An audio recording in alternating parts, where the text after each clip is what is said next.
Perkenalkan, nama saya Juni Haryanto Pasaribu, NIM 211-2014, tugas RRSK. Saya akan menjelaskan tentang beban kerja.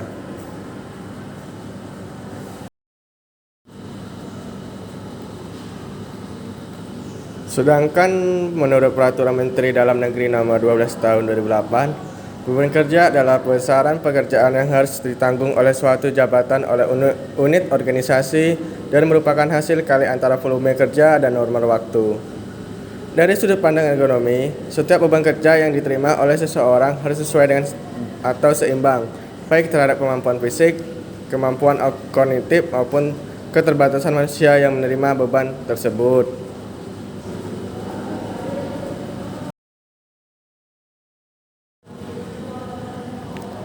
Pemberian beban kerja untuk tiap-tiap operator harus disesuaikan dengan kemampuan yang dimiliki oleh operator atau karyawan tersebut agar tidak terjadi kegagalan dalam menyelesaikan suatu pekerjaan. Beban kerja yang diberikan kepada karyawan dapat dibagi menjadi 3 kondisi, yaitu beban kerja sesuai standar, beban kerja terlalu tinggi, overload, dan beban kerja terlalu rendah, underload. Pemberian beban kerja yang underload dapat menimbulkan kelelahan baik fisik maupun mental, dan reaksi-reaksi emosional seperti sakit kepala tersebut, agar tidak terjadi kegagalan dalam menyelesaikan suatu perjalanan. Gangguan pencernaan dan mudah marah. Sedangkan pemberian beban kerja yang underload dapat menimbulkan kebosanan dan rasa menonton karena adanya pengurangan gerak pada kerjaan yang dilakukan.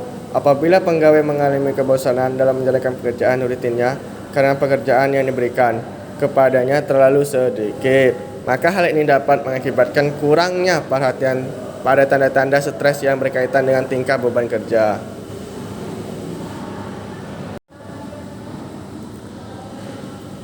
Ada pengukuran beban kerja dapat digunakan untuk beberapa hal berikut, yaitu evaluasi dan perancangan tata kerja, keselamatan kerja, pengukuran jadwal istirahat, spesifikasi jabatan dan seleksi personil, evaluasi jabatan, evaluasi tekanan dan faktor lingkungan. Terdapat 3 kalibrasi dalam melakukan pengukuran beban kerja, yaitu secara fisik, psikologikal, subjektif, dan performansi based.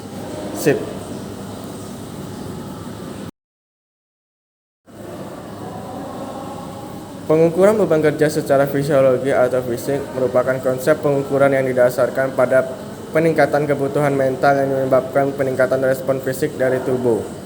Perubahan ini dapat diukur dengan menggunakan aktivitas jantung, otak, pernafasan, dan aktivitas mata. Menurut Astran dan Rohal dalam penilaian beban kerja fisik dilakukan dengan 2 metode secara objektif, yaitu metode penilaian langsung dan metode tidak langsung. Metode pengukuran langsung yaitu pengukuran dengan mengukur energi yang dikeluarkan, energi ekspenditur melalui asupan oksigen selama bekerja.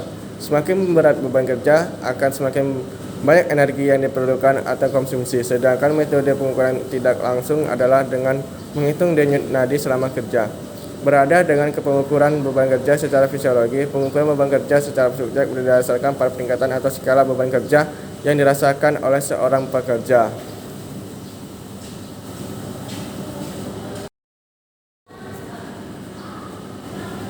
Terdapat 2 tipe skala yang digunakan untuk mengukur beban kerja secara subjektif, yaitu skala unidimensional dan multidimensional. Terdapat 2 metode dalam pengukuran secara subjektif. Dengan skala unidimensional, yaitu Modified Cooper-Harper-Sachs atau disingkat dengan MCH, dan Overall Workload Scale atau disingkat dengan OW. Terdapat beberapa metode dalam pengukuran beban kerja secara subjektif dengan skala multidimensional, tetapi 2 metode yang sering digunakan adalah national Aeronautic Speech Administration Task Out Index NASA TLX dan Subjective Works Out Assessment Techniques WAT.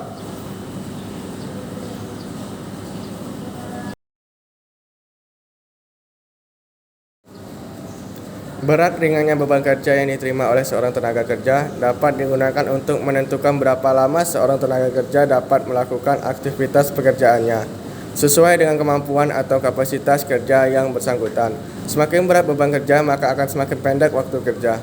seseorang untuk bekerja tanpa kelelahan dan tanggung gangguan fisiologis yang berarti atau sebaliknya.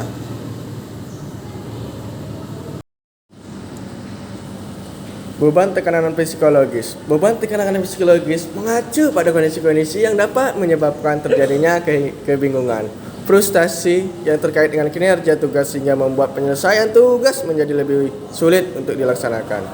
Pada tekanan level rendah, maka seorang akan merasa relatif rileks. Begitu tekanan meningkat, maka akan terjadi distraksi dan aspek-aspek yang bersangkutan yang terkait dengan tugas yang disebabkan oleh faktor-faktor yang ada dalam lingkungan individu. Faktor-faktor tersebut meliputi hal-hal seperti motivasi, kelelahan, rasa takut, tingkat kemampuan, temperatur, kebisingan, vibrasi, atau ketegangan. Contoh beban fisik, manusia melakukan pekerjaan dengan menjemur baju di jemuran tinggi. Cara mengatasinya dengan menggunakan bantalan, maka manusia akan berjemur secara ergonomis, tidak kesakitan pada tangan dan kaki.